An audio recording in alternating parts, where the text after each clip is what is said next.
had a couple people from Reddit ask me about picking this Mul-T-Lock Junior, and one of the things that I've noticed is that it's really hard for a first timer to distinguish the outer pins and the inner pins and which one needs to be set, because even if you get the like massive counter rotation, sometimes it's still an outer pin. So you got to keep pick awareness on where you are in the lock, and just apply a little bit of pressure to the outside and the inner pin, and then that'll tell you real quick which one you need to set.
So right there, for instance, I was getting a lot of binding inner pins, and like number 1 would set, but the outer pin on pin number 2, I couldn't feel it right away, but it was actually providing some counter rotation. There we go. Now I got it set again.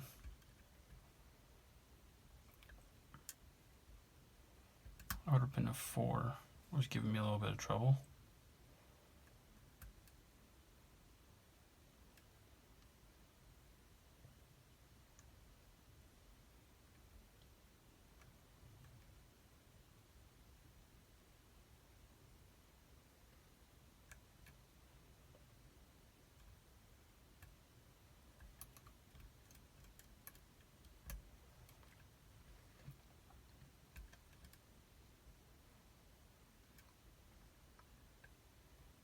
Now it feels like 3 was just giving me some counter rotation, but I can't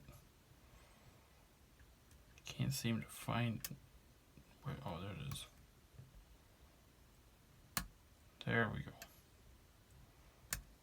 All right, in on 1.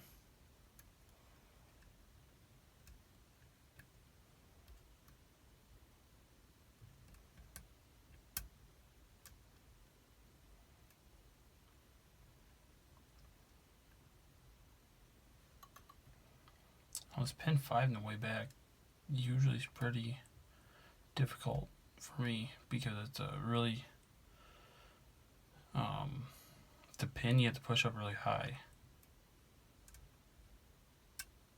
so it's like a 0 cut pin. And number 4 is like you just barely put your pick underneath of it and it gets set. So pick awareness, knowing where the end of your pick is inside of the lock is really important.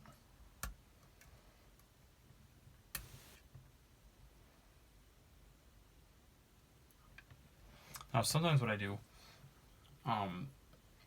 if I'm not getting it going this way, sometimes I'll put my pick in like this and not provide too much force to create a lot of counter rotation on this side, but just a little bit, because sometimes it helps me set the inner pins. I've noticed, at least.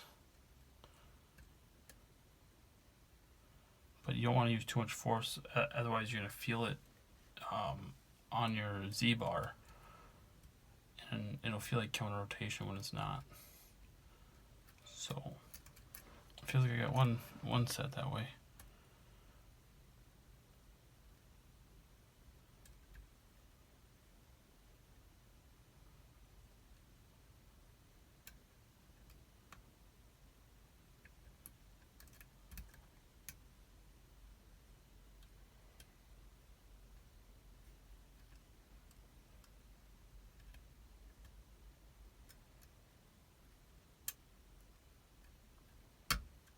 There we go. So now this deep of a false set, how it was here and then it went really deep, don't always necessarily think that's just your inner pins. Now most of the time it means that probably 4 out of 5 of your outer pins are set, but sometimes I know I've had trouble with that in the past on just trying to find those inner pins, but then not unlocking it because it was actually an outer pin. And it takes a little bit of extra push. There we go. Now it's open. What I was saying is that it takes a little bit of extra push when it's that deep to actually start getting your counter rotation. So now I'll start gutting the lock. I'll move my camera.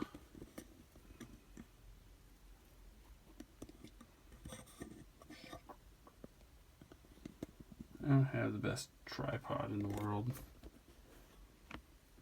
so that's I should have just left it up here.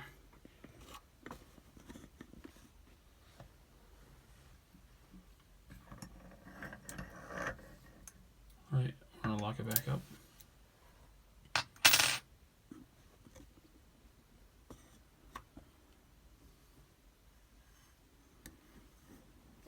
I'll set this right here for now. Get my camera position again. Alright, I'll move this. I was using these boxes of American locks to raise up my tripod. The tripod's a super short one from Walmart. It's the only thing they had. I'll probably be buying another one once I find the right one that I'd like off of Amazon. Alright, so here's my little mini mat.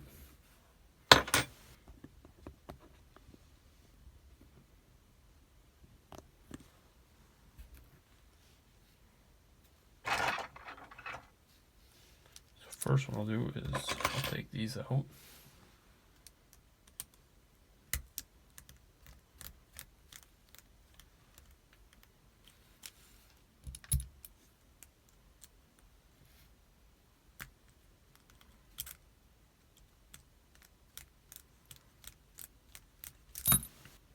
I wanted to reshoot this video too because the first time that I did it, I was just super excited and I ended up filling it vertically. Alright, I'll try to reposition this camera again, get you guys a better angle.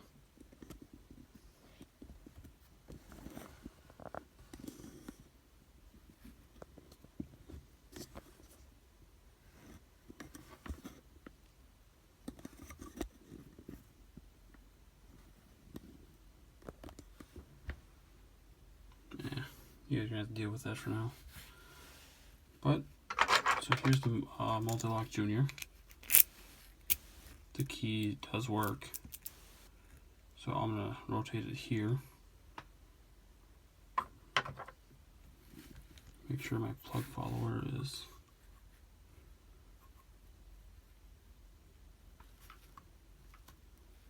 alright.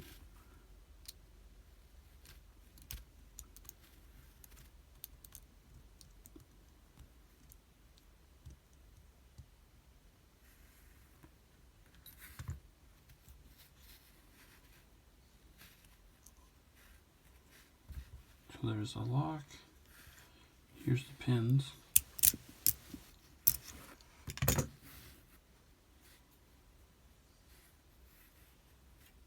Alright, chamber 1, 2, 3,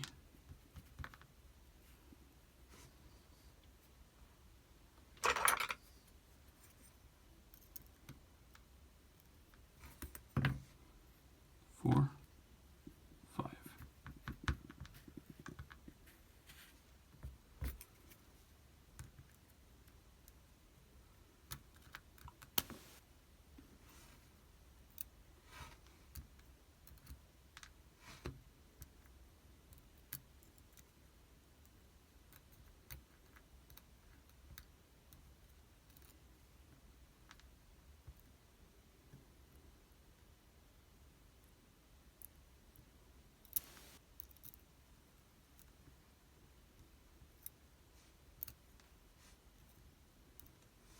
Alright, so here's all the key pins.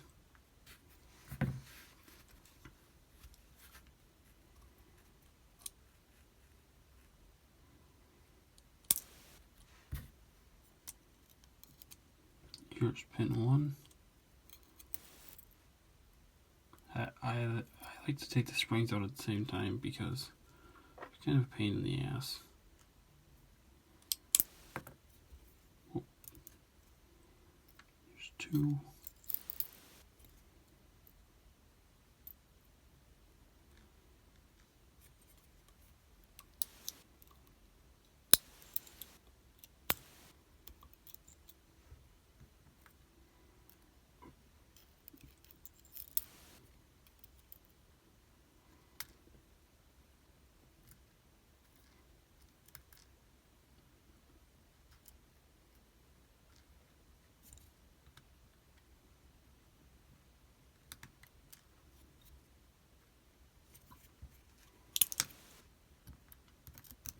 Four and 5.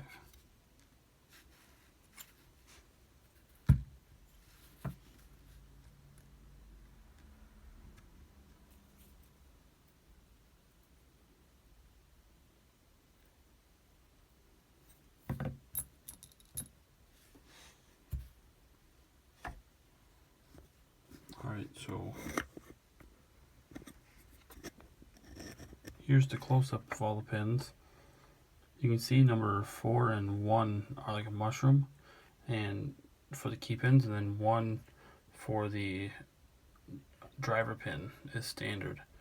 So it does make it kind of tricky to pick, but once you realize that just because you need a nice big false set, and it's like a little bit more than normal for your spools that you're first setting, it doesn't always mean that there's no outer pins to still pick. Alright, thanks for watching, guys.